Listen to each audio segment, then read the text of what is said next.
We'll get started. Okay, welcome everyone. This is Steel Orange, and today what we're going to be doing is a guide on how to build the different classes of characters, if that's what you want to call them. It's going to be a very surface level basic guide on just the kind of the general idea that you're looking for with the different classes, like what you're building towards, and then some of the items that are kind of in the meta right now that you might consider building on those different classes.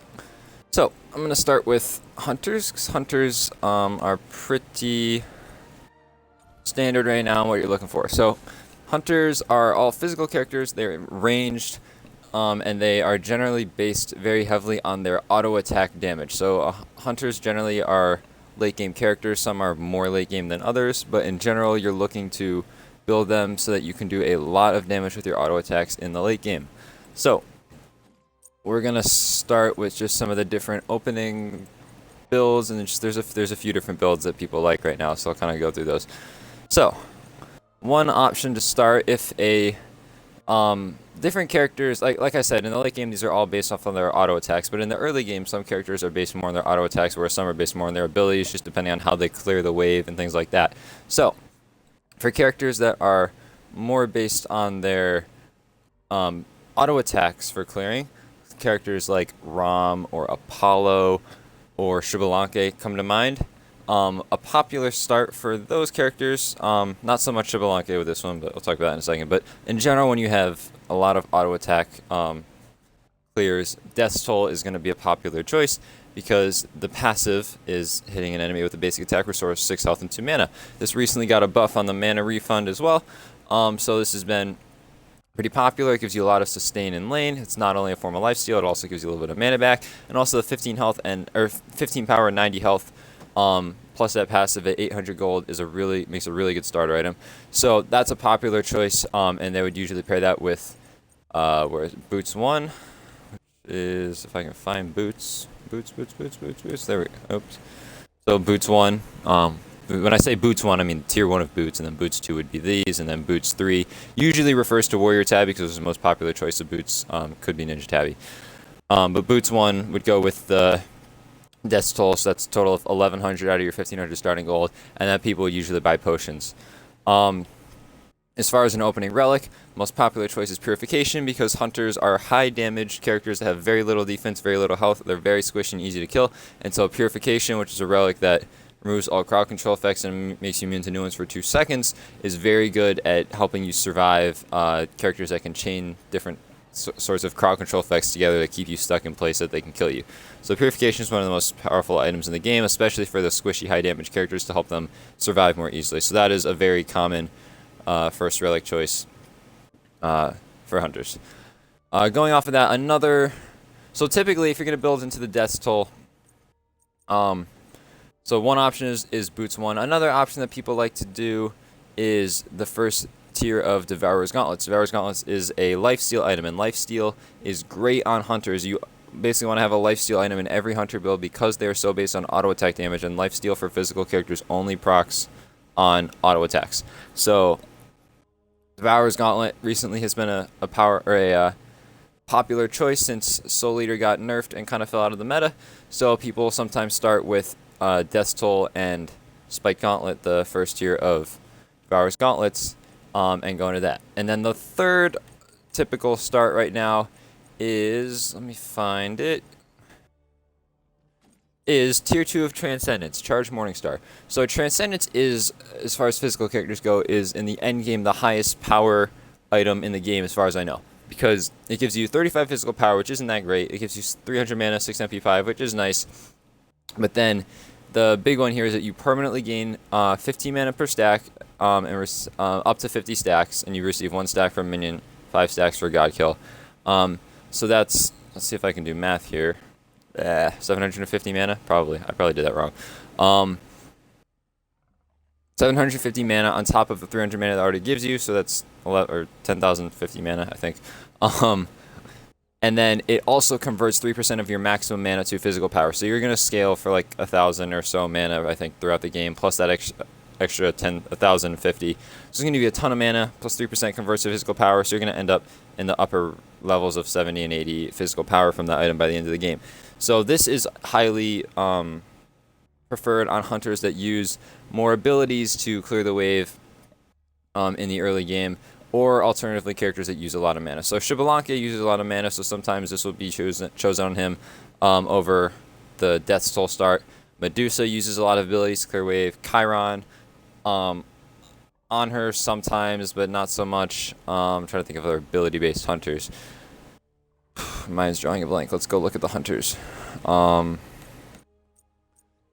Cupid, Uller, Huyi, Neith. So these are all very ability-based hunters, and hunters that also their abilities scale really well with power. So what I mean by that is that when you go to an ability and it says, this is important, it says that like Impale here, it does at max rank it does 350 damage plus 80% of your physical power. So that's relatively high scaling. That 80% of your physical power is high scaling. So if your character has a bunch of abilities that scale at like 50-60% of your physical power, then building a bunch of power on that character really isn't the greatest idea in general, because they're not going to get a really the full effect of that power. But if someone's scaling really highly on all of their abilities, then it's a good thing to build a lot of power. So those are kind of three items, or the three openings that you'll see a lot. Now I'm not going to go through and necessarily say like these are the builds that you should do, but I'm going to go through different items that are typically built on hunters, and kind of what's built more early and what's later. So various things that you'll build early. As far as boots go, you want boots to be usually in your first or second item, just because movement speed is really, really important. Just in general, especially for survivability, and we already talked about how squishy they are. So almost all the time, Warrior Tabby is going to be the choice when you're buying boots on a physical character. Very occasionally, some hunters will buy Ninja Tabby. Typically after Devourer's Gauntlet, sometimes that will be the choice. It's kind of a relatively new thing, so I'm not really sure how that works, but it is an option. Other early choices for lifesteal is usually gotten pretty early too for the sustain and lane. Devourer's Gauntlet, like I said, is a very popular choice very early in the game. Aussie is really the other main choice, and then some people will go for Bloodforge. I don't love Bloodforge on hunters because it's very, very expensive, and so it's not really conducive to being built in the early game, which is where you kind of want to get lifesteal on a hunter. But it's been done before. Soul Eater's not unviable, but it's fallen out of the meta a little bit since its passive was nerfed a bit in the last patch, or maybe it was 2 patches ago. So yeah, those are all options, but Aussie and Devourer's Gauntlets are going to be your most chosen options. Icheville, or Icheville, it's spelled weird, but people call it Icheville for the most part, or Icheville, is a very popular item for hunters. Because not only does it give you, it's 1700 gold, which is very, very cheap, so a great early game item. Gives you 30% attack speed and 10 physical penetration, which are good stats by themselves. And then the passive is also great for hunters because every successful basic attack essentially steals 10 physical power from your opponent. So they lose 10, you gain 10, up to 3 stacks. So it's a difference of 30 in the early game. That's crazy good. And then, so this is really good for boxing, and boxing, I use that term a lot. It basically refers to like an auto-attack battle and like a one-on-one fight between two characters. It can just mean a one-on-one in general, but usually it's referring to when two characters are having like an auto-attack fight with each other. And so it's great for that, and hunters tend to do that a lot. Moving forward, Concise has been very, very popular basically since Season 3 started. It has 40 physical power, 15% attack speed, so power and attack speed are good for hunters. You want that basic attack damage. And then on basic attack hits, it also deals an extra 4% of the target's maximum health as physical damage.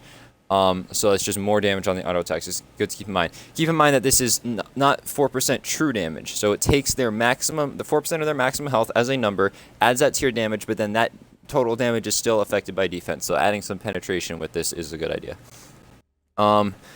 Into the later stages of the game, there's typically 2 routes. Some people will go towards like Executioner, Odysseus Bow, and Titan's Bane, which I'll probably find over here, to make their auto attacks hit hard every time. Some people, or just depending on the situation, sometimes depending on the situation, people will build into Crit Chance. So Crit Chance is not going to have as much penetration, you're not going to do as much damage to tanks, and you're not going to do crazy amounts of damage every time. But against squishy characters, the damage potential when you build 2 crit items generally is very, very high, because critical strikes, if you don't know, do double damage on auto attack. So critical strike chance, if you're not familiar, is basically a percentage chance that your auto attack will have a critical strike, and that means that your auto attack is going to hit twice as hard. It's going to double the damage. Plus, if you have Deathbringer, then it increases that by another 40%. So your auto attacks are going to hit really hard, like 20 or 40% of the time or something like that. So most popular crit items for hunters, if that's the build that you're going to go with, are Deathbringer, because Deathbringer is really expensive, but it's just the most powerful crit item in the game. It gives you 50 physical power, 20% critical strike chance, crazy stats, and that passive, which increases your critical strike damage by even more. And then Wind Demon, which seems pretty conducive to hunters because your critical hits increase your attack speed and movement speed by 20% for 5 seconds. Obviously, hunters want more attack speed, more auto attacks, which is what you're looking for, and movement speed is always great for survivability. So, those are kind of the items that you're generally going to be looking at in a hunter. Also, it should be noted that hunters basically never build defense. The only defensive item I've ever seen built on a hunter is Shifter Shield, and it's only built by basically one player at the top level, relatively top level, and he doesn't do it that often anymore. So, for the most part, you're never really going to ever build defense on a hunter. Don't do it. This is the only role where I would say you basically would never ever build defense, but on a hunter you want that maximum damage on your auto attacks. You do not want to be building defense. It's a waste of your time and your gold. So that's kind of the overview on hunters. Now I'm going to see. We'll go up the line as far as squishiness. So we're gonna go to actually no, I'm gonna do physical characters first, and then I'll go to mages. So I'm gonna go to assassins next. Just maybe there's no pattern to this. We're just gonna go to assassins. So assassins are the melee. They're the high damage. So there's three classes that are physical: hunters, which we already talked about, assassins, and warriors. Hunters are ranged, the only of ranged physical character, and then warriors and assassins are both melee. Of the two melee physical classes, assassins are going to be higher damage, and warriors are going to be lower damage, but more defensive, more tanky in general. So assassins are going to be the characters that are going to do more damage on the physical melee side of things. So we're going to talk about this. There's definitely a lot of variability in assassins because they have different play styles. There's some assassins that are very based on their abilities, some that are very based on their auto attacks, and just some that have certain kits that lend themselves to a very specific build. So with assassins, I'm going to talk about some general things, but if you want a specific build for a new assassin that you're learning, SmiteJunkies.com is a great place to go. I will try to remember to link that in the description, where pros put up their builds for different characters, but I'll try to talk a little bit about assassins in general. This is going to be kind of a difficult one because, like I said, there's just so much variability in the different kinds of assassins. Assassins are typically played in the jungle, so you're going to want to build them to be able to usually burst down characters really, really quickly because you're going to be ganking a lot. So you want to be able to burst down characters fast, but you also have to keep in mind that assassins, because they are melee, they have to get into the fight, be right on top of someone usually to do most of their damage. So they're going to, most characters with the exception of some, are going to usually build some sort of a hybrid build with a lot of damage and some defense as well, so that they don't just instantly die when they try to get into the fight. So we're going to talk about some of the items for ability-based assassins first. Then we're going to talk about some auto-attack ones, and then some of the defense options, and then maybe I'll go through a couple very specific builds. I have one in particular in mind that I want to talk about. So, assassins, when they're typically being played in the jungle, my roommate's messing with me. Assassins are typically going to be played in the jungle, and so anytime you play in the jungle, you always start with Bumba's Mask. This is not up for discussion. There is no like, oh, well, I can build Death Toll something. No, you build Bumba's Mask first. Do not try to do something other than Bumba's Mask. It will not work. Buy Bumba's Mask. And then with the removal of Power Pot, you're basically always going to follow that up with Boots 1. I don't know where I'm going. We're going to go to movement speed. Always going to follow that up with Boots 1.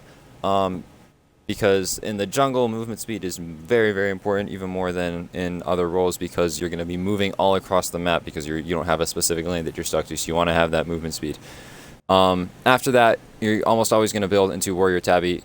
Assassins generally want to have a lot of power so they can burst people down.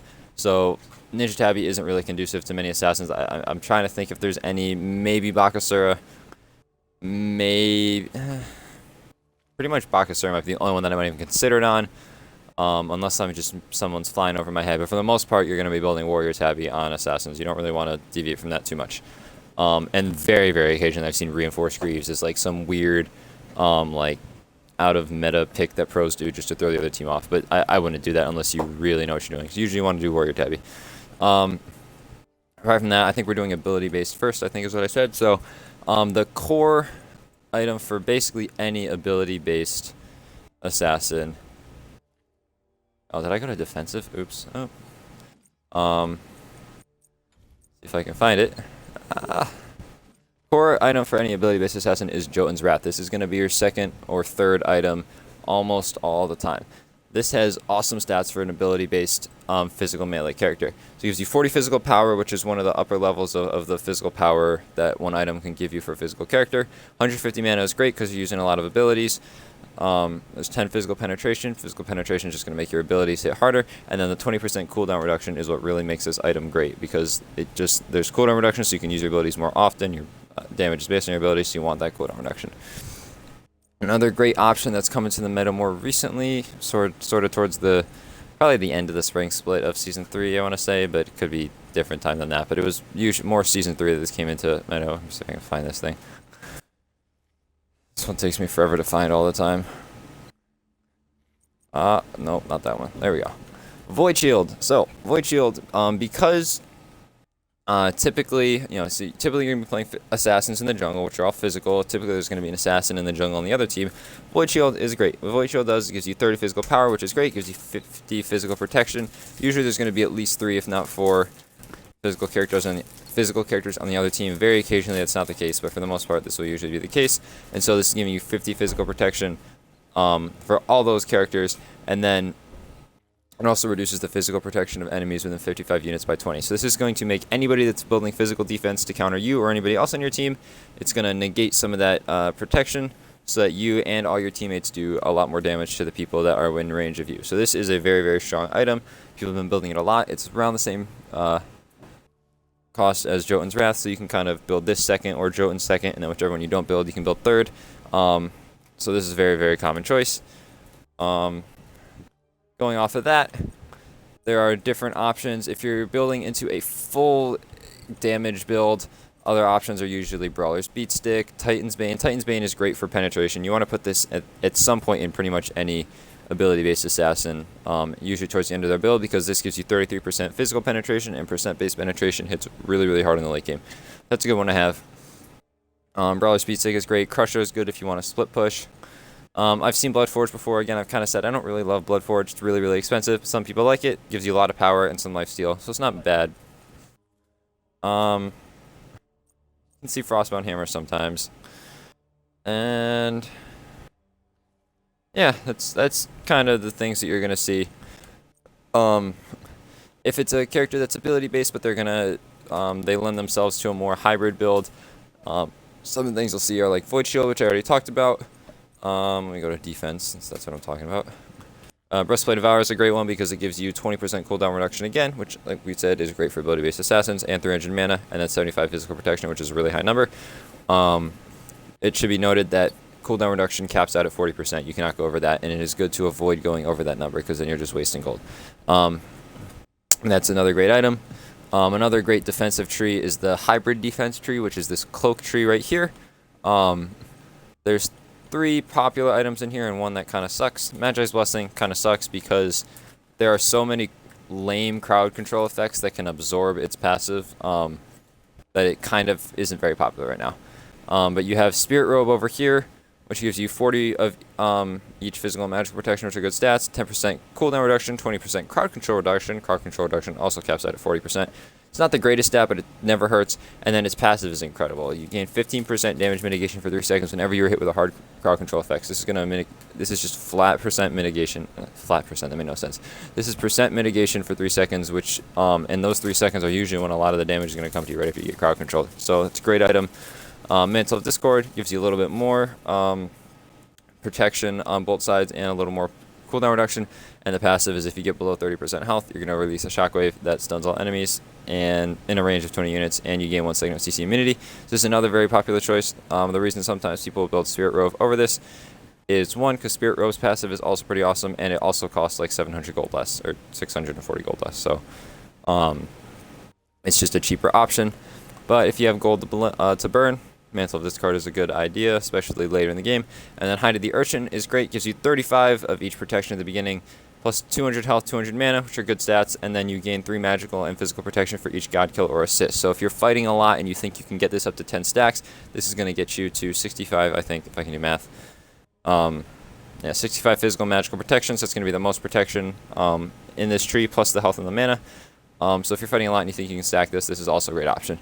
Other things that you'll see sometimes if you're playing against characters with a lot of auto attack damage, you can build a Guardian Mail that kind of counters them, or Hide of the Nemean Lion.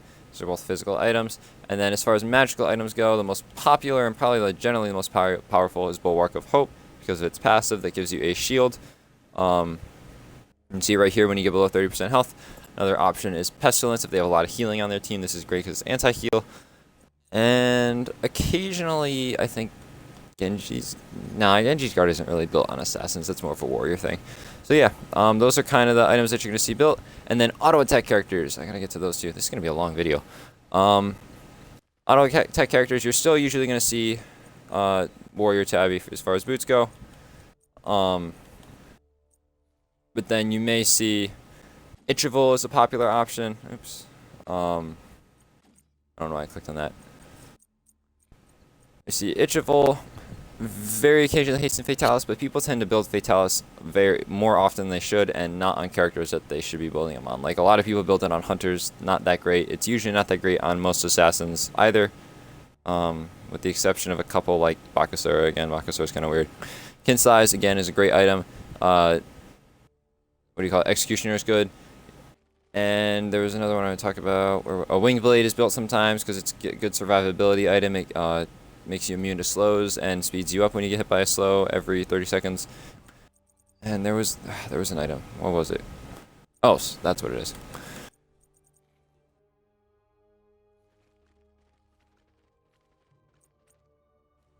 Stone Cutting Sword. So Stone Cutting Sword is the protection version of Itchable. It basically steals protections from your enemy, and it also gives you 50 physical power and 10 movement speed, which are great on assassins as well. So this is another very popular item. So those are kind of the things that you'll see on auto attack characters, and sometimes even Titan's Bane too, because Titan's Bane is just awesome. So yeah, a couple of specific characters that I want to talk about. Serket, most popular build, just because of the way her kit is. I'm not going to go into it too much because this is already going to be a long video, but very popular build for Serket is Warrior Tabby, Jotun's Wrath, Deathbringer, Spirit Robe or Breastplate of Valor, Malice, and Titan's Bane. I'm not going to go into why that's a build, but that's a very good build that you should use on Serket all the time, or a lot of the time. And then Mercury is another one I want to talk about. Mercury, you're going to build boots into the second item varies because since Golden Bow's out of the game, people haven't really figured out what the best option for the second item is. You can experiment with that one, but then you're also going to usually want to get Deathbringer, Wind Demon, Aussie, and Titan's Bane in there. Or instead of Aussie, you can build Bloodforge if you prefer that. But those are just some kind of specific builds as far as assassins go. So yeah, now we're going to go to mages. This is going to be a really, really long video. Mages. Okay, so... Oh, wait, no. I said I was going to do all physical first. So warriors. Okay. Warriors are the tankier side of physical characters. They're not as tanky as guardians, although they sometimes can be if you build them that way. But these are going to be typically the solo laners. They can be played in the jungle. They can be played in the support role, but they're typically going to be solo. And they're going to be built almost exclusively tank. You might build, aside from boots, you can sometimes build one power item if you're in the solo lane. But for the most part, you don't want to go over one pure damage item because you're going to be too squishy and not really fill the role that you want in a solo laner, which is to be very frontline and mess with the backline of the other team. So, things that you're going to build. If they're more auto attack based, like for example Raven, Bologna, Erlang Shen, to name a few, you're going to build, where is it? I can't look. You're going to build Death's Toll into Death's Toll and Boots 1, and your starting relic is almost always on a warrior in the solo lane going to be Teleport. If they're a more ability-based character that clears, like Sun Wukong comes to mind. I can't think of warriors right now. really can't think of warriors right now. Alright, we're gonna go look at the warriors because I can't think. Sun Wukong, Guan Yu, Hercules, Tyr, Chak, Odin, Vamana, all these characters that are very ability based, you are going to build. I clicked on the wrong thing. You're going to build Bluestone Pendant, which is that thing right there. And also Boots 1 and Teleport. And then you're going to buy 4 health potions and 4 either mana or multi potions, depending on how much mana you think you're going to use. After that, you're usually going to finish Boots. You're almost always. Man, I'm going to the wrong place a lot. You are almost always going to do Warrior Tabby. Very rare that you're going to build Ninja Tabby. Almost never, really. Maybe on Erlang Shen sometimes is the case. But other than that, pretty much always Warrior Tabby. Maybe in Osiris too, but Warrior Tabby. Just stick to Warrior Tabby for the most part. And then if you're facing another... Your next item is almost always going to be a defense item that counters whatever person you're in lane against. So if you're against a physical character... most powerful options are Breastplate of Valor or Hide of the Nemean Lion. If you're facing a magical character, Bulwark of Hope or Pestilence are usually the go-tos. After that, a lot of characters like to build Frostbound Hammer, especially if they're going to be using auto attacks in fights, because it's a good boxing tool, which warriors do a lot of in the late game, and it also slows people, which gives them a form of lockdown and sort of lets them stick to people. So Frostbound Hammer is great on most warriors, not all of them. Sometimes in a warrior that's really, really ability-based, this is a place where you can put in your second damage item, usually Jotun's Wrath, sometimes Brawler's Beatstick, maybe Titan's Bane, but usually not. So this is kind of a flex spot. And then after that, usually you're going to get another defense item, either the opposite kind of defense as what you got before, or a hybrid item. And then after that, you're basically just going to be filling out with more defense. Usually you can get some hybrid defense in there, max out your cooldown reduction if that's what you want to do, or just various different things. But you're mostly going to be building defense after that and just kind of reacting to the situation of who you're playing against and things like that, and just kind of building situationally but still defensively. You don't want to get caught in the habit that a lot of newer players get stuck in, which is that they want to build too much damage on warriors because they like doing damage, and then they realize that they're not doing enough damage to burst people down, but they're dying too fast. And so you want to build a lot of defense on warriors. So that was kind of short for that one, but warriors are kind of just react to the situation to build defensively.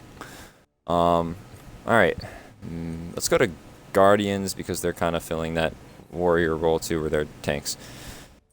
So, Warrior Guardians are the tankiest class. They are magical, mostly melee, with the exception of maybe just one. It might just be Sylvanas, if there's someone else that I'm missing. There might be one or two more, but most of them are melee. Very select few are ranged, but it doesn't really matter that much because their auto attacks don't do anything.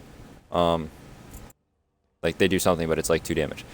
So, Guardians are going to be played in support role for the most part. They can be played in solo. They can occasionally be played in jungle, very specific ones, but I'm going to approach this as if they're being played in support role because that's their most typical spot. So in the support role, almost exclusively, sometimes you'll build Mark of the Vanguard, but most of the time you're going to build Watcher's Gift. Oh, it should be noted that very, very occasionally warriors will build Mark of the Vanguard, but usually not. Anyway, so Watcher's Gift on supports. Which just helps them stay leveled up as best they can because supports are generally going to get behind because they're not getting a lot of kills and stuff. So Watcher's Gift is good to kind of minimize that. And then you're going to get Boots 1 usually. I'm not even going to go. You guys know what Boots 1 is at this point. Actually, since this is magical now, I'll go look at it. Yeah, because there actually is some variability in Boots. So, these are the magical boots. There's Shoes of the Magi, which gives you 45 power, 10 penetration, 18 movement speed. All the boots give you 18 movement speed, by the way. Shoes of Focus, which is a cooldown reduction boots. They give you a little less power, some mana. They don't give you the pen. Reinforced Shoes, which gives you some crowd control reduction and some health. And only 20 power. And Traveler's Shoes, which gives you extra movement speed out of combat, and you earn a little more gold. So, all these can be used on Guardians, depending on the Guardian that you're playing and what you are planning to, kind of the style that you want to play. Higher damage Guardians will build Shoes and Magi sometimes, give them a little more early damage, especially if they have high base damage on that character. They get that pen, which helps.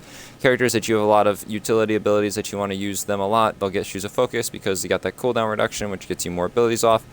Sometimes Reinforced Shoes is used as a niche pick, but I don't really do it that much, so I'm not going to talk about it too much. Sometimes you'll see the pros do it. I don't recommend it unless you kind of know what you're doing. And Traveler Shoes is used a lot for characters that want to rotate a lot and rotate often, which still means a lot, so that's redundant. But Traveler Shoes is always a good pick for supports because they kind of turn into like a second jungle in a sense. They gank a lot, and so that extra gold and the extra movement speed out of combat is great for that. So you have all those choices that you can build into off of boots. Some builds like to build boots 1 and then just leave it there until they build everything else and then finish their boots. I don't do that a lot, but it's an option. But yeah, kind of all of the boots are viable options on supports depending on the character. And then you're going to build into a lot of defense.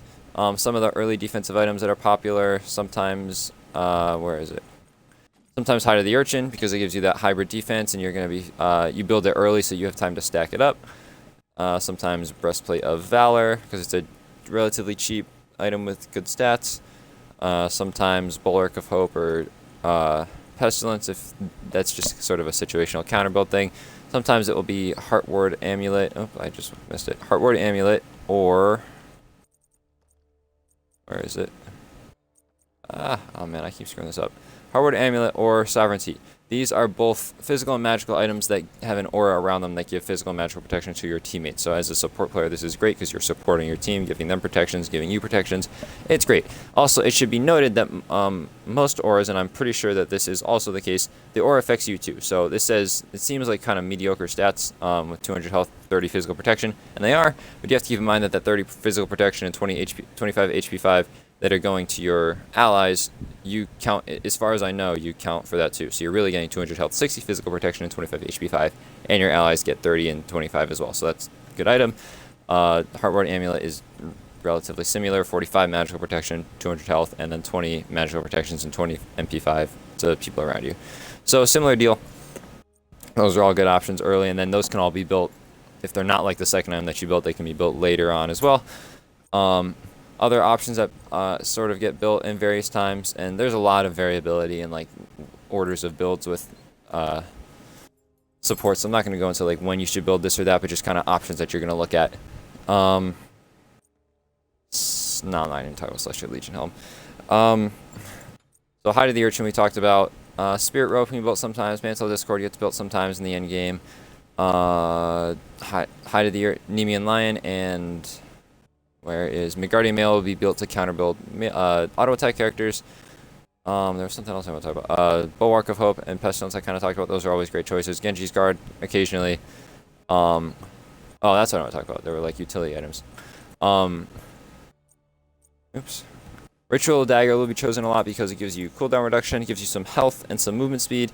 And then whenever you use a relic, the duration of that relic's effects are increased by 50%. And since supports are generally going to be building relics that support the team, things like Weakening Curse or Sprint, or, well, not Thorns doesn't support the team, but they might build that too.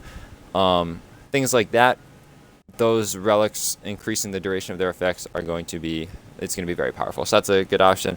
Also, Winged Blade, because it gives you 300 health, which is good for that tankiness.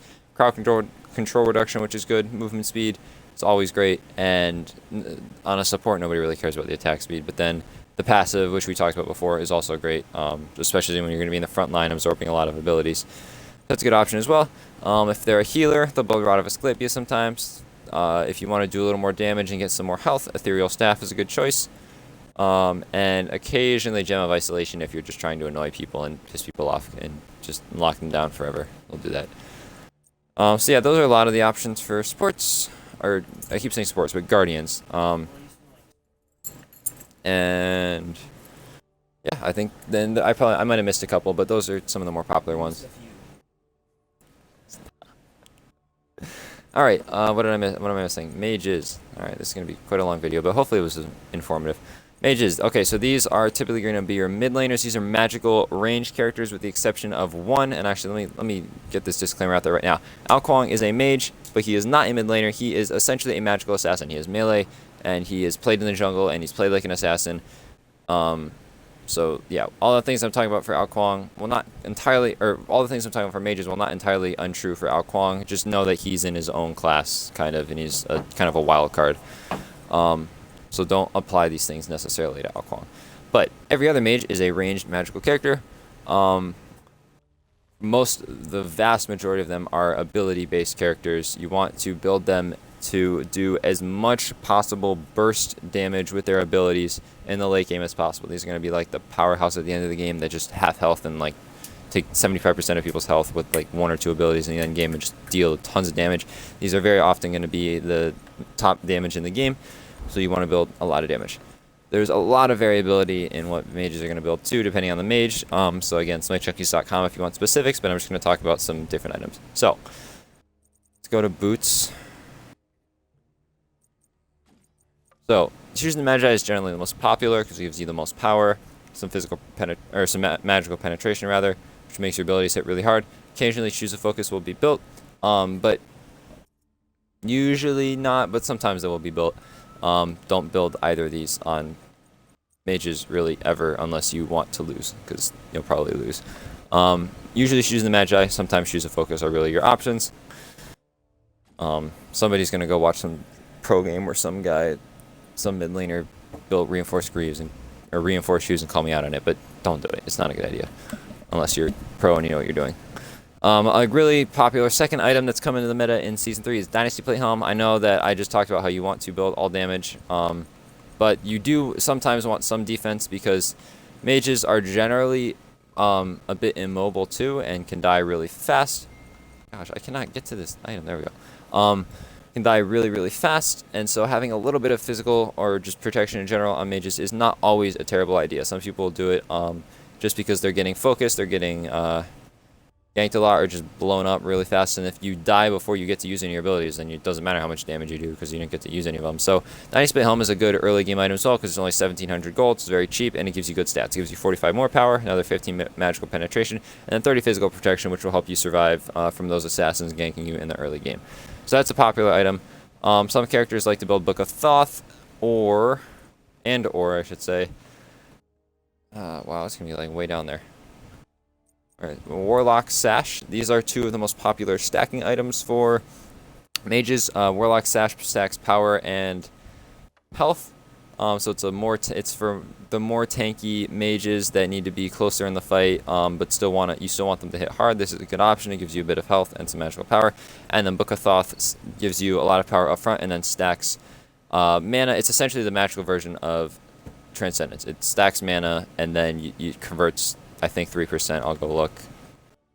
3% of your total mana is converted to magical power. So it's going to make you hit really, really hard. You get 100 magical power up front. Plus 75% of your endgame mana is going to be a lot of power.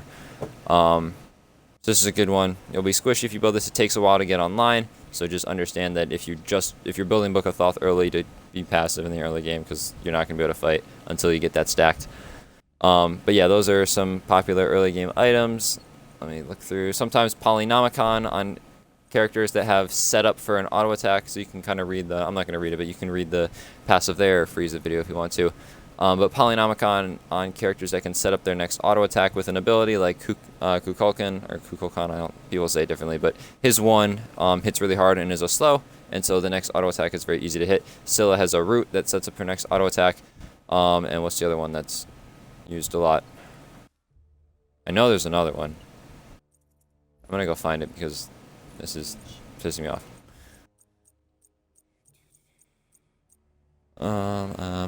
Poseidon is another option that is not typically built on him, but I think it's awesome because he just dumpsters people with Polynomicon. So any character that has some sort of setup for an auto attack after an ability, you can use Polynomicon, and that hits. If you've never used Polynomicon before, you don't use it often, you don't realize how hard it hits. If you're building a lot of power, it hits really, really hard. So that's another option that people like to build a lot. Some people like to build Bancroft's Talon, but that's usually built on more of the auto attack based mages, and there's only a few of those, and I'll talk about those later, but that's option. I'll stick to the ability based ones for now. Let's go through Doom Orb. Sometimes it was really popular at the very beginning of Season 3, and then it's kind of fallen out of the meta. But if you're really feeling gutsy and risky, but it's like a high risk, high reward kind of item. So you would want to build this first if you're going to build it, and it stacks. You get like 50 stacks, and which is for a total of 100 magical power. So you're going to get a lot of power. off this item, but if you die, you lose half your stack. So if you're dying a lot, this is not the item for you, but if you're not and you want to be passive and then be the guy that makes those big plays once or twice in the game, then this is a good item for that playstyle. Some characters that have abilities that benefit from having slows will build Gem of Isolation. Obsidian Shard is almost a must on basically every character. It used to be that Spear of the Magus was the more popular choice, but this was nerfed pretty hard going into Season 3. So this is built very rarely now. Obsidian Shard is built almost exclusively as the main penetration item. It's the magical version of Titan's Bane. This is usually built 4th or 5th, usually in most builds, occasionally 3rd. But you definitely want to consider having that in almost every mage build. Pythagorean's piece is built on Anubis sometimes, and maybe Freya, but that's about it. Rod of Asclepius built on healer sometimes. You'll see it on like a Ra or a Hel, or there's like another, a Chang'e maybe. I don't really see it on Chang'e that much, but you can see it. Rod of Tahuti is the main, is like the kind of iconic mage item. It gives you 125 magical power up front and increases your total magical power by 25%. So this is the hardest hitting magical item in the game. It like completes your build basically. So 5th or 6th is when you're going to be building this item most of the time, unless you're just like way ahead and screwing around. But for the most part, 5th or 6th. Also really expensive, 3,320 gold. But you want to have this in almost all of your mage builds, unless you're really playing like a utility mage that's got a lot of defense and stuff. If you want to hit hard in the end game though, you want to have that Rod of Tahuti. Soul Reaver is great on characters that rely on very hard-hitting abilities that you want to burst somebody really hard. You can read the description of the passive there. Oh, I didn't go over starters. I'll go over that in a second. Spirit Desolation is a luxury item. It's the most expensive magical item in the game, is to my knowledge, 3,800 gold. It's crazy. This is like a last item. Like usually you'll buy this if like you bought Dynasty Plate Helm in the very beginning, and then you just have like 200 gold at the end of the game because the game's lasting for like 50 minutes or something, and you want to spend your money. You can like sell Dynasty Plate Helm and get Spirit Desolation. Also, it should be noted that I didn't realize when I was learning the game that like you can sell stuff. So relics cannot be sold, but like starter items, when you buy that starter item and then you get to the end of the game, sell the starter item and get a 6th slot, because otherwise you're wasting that 6th slot. So just throw that out there. Telekind's Ring, only built on magical or on auto attack based characters, which I haven't gotten to yet. Void Stone, no, that's more a Guardian thing. I'm not going to talk about that. Okay, so I think I've covered pretty much everything except the starter items for mages. So, 2 items that you're going to see on mages are Vampiric Shroud and Soulstone. Last season it was almost exclusively Vampiric Shroud, and then Soulstone got a big buff, and now it's the vast majority of characters will build Soulstone. You can read the passive there again. Really great passive in the very early game. It helps a lot of characters that struggle with early game clear. They're able to clear a lot more strongly because those magical abilities that they use to clear that generally scale really well with power will get a 60 magical power boost in the early game, which is nuts, and make them clear much faster. So a lot of characters are going to use this. Very select few that don't have trouble clearing or that just benefit more from sustain than they do from fast clear will buy Vampiric Shroud. Again, you can read the passive there. And yeah, okay, and then magical or auto attack mages. There are, I think, just 3. I'm going to go through. Sol, Kronos, and Freya are the ones that come to mind. I'm going to... Don't build Ao Kuang as an auto attack character. I know I said he's in his own class, but just don't do it. He's not an auto attack character. I know he has an auto attack stim, but you don't build him for auto attack. Okay, Kronos, Freya, Sol, and let me make sure there's not any more. Yeah, those are the 3. Okay. I'm gonna go to Chang'e so I can look at the items. So, items that you're gonna look at on them that are popular. You're still gonna build a lot of power because it makes their abilities hit a lot harder. Oh, I forgot to talk about Chronos Pendant. Okay, this is for all mages. Chronos Pendant is the magical power and like the damaging cooldown reduction item for mages. It's the only one that is like a damage ability that has cooldown reduction. So this, if you're looking for cooldown reduction without sacrificing too much damage, this is the ability that you're going to get. You can also build more cooldown reduction on defensive items, but again, you don't want to build too much defense on a mage. Hang on a second, my computer's being weird. Okay, so back to auto attack characters. A lot of people like to build demonic grip. It's not as popular right now just because Telkine's Ring is a little bit cheaper and generally gives you a little bit more benefit, especially in the early game when you're going to generally be building either of these items. Both are options. I prefer Telkine's Ring. You can build them both if you really want to. But those are options that you can build. Some people still like to build like Book of Thoth or Warlock's, not really Warlock Sash, but Book of Thoth. Polynomicon is a great choice because again it has a passive that's based off your basic attacks, so it's great for that. It gives you some lifesteal too. It should be noted that lifesteal, magical lifesteal, procs on abilities and basic attacks. Still not going to build it a lot on most ability-based characters unless you're building Polynomicon and you're not building it for lifesteal, you're building it for the passive. But on auto-attack-based mages, it's not bad to have lifesteal. You usually want to have it in there somewhere. So Polynomicon is usually going to be the choice. Sometimes Bancroft's Talon, particularly on Freya, it seems to be a popular choice. And Pythagorean's Piece, maybe on Freya. That's the only place I've really seen it. Again, note that that aura applies to you and your teammates, so those stats that seem underwhelming really aren't that underwhelming. But the Rado Tahuti is still going to be built because you want all that power, and Obsidian Shard is still going to be built almost all the time. You're not going to build Soul Reaver for the most part because it's an auto attack thing. Soul Reaver only procs on abilities. And what else? Sometimes Doom Orb, again, in the same situation, if you just want to be like the passive person that comes in and just wins the game in one play sort of thing. And maybe Warlock Sash, but usually not. Wow, okay, that was a long video. But I think I covered everything that I wanted to talk about. So yeah, and again, if you want to look for specific builds, you know, just you want to just be like this character, because again, this is general guidelines for the classes, but certain characters have different play styles that lend themselves to different specific builds. You want to look up one of those. You can go to SmiteJunkies.com. Those get updated usually relatively soon after each patch. And but I just wanted this video to be out there because some people just don't have any idea where to start with builds or how they should build. And just having a general understanding of builds is good, because then when you need to react to a certain situation or counter build, you kind of have a general sense of what is good and what is not, and you can within that realm kind of choose what you want to do. So thanks for watching. If you liked the video, please like and subscribe and comment if there's any other specific videos that you want to see. Just leave a comment, I'll let you know. If there's a god guide or another just general beginner guide on playing Smite, kind of like this one, let me know. I am planning to do a guide on the 5 roles in Conquest at some point once I figure out exactly how I want to do that. But yeah, thanks for watching, and Steel Orange out.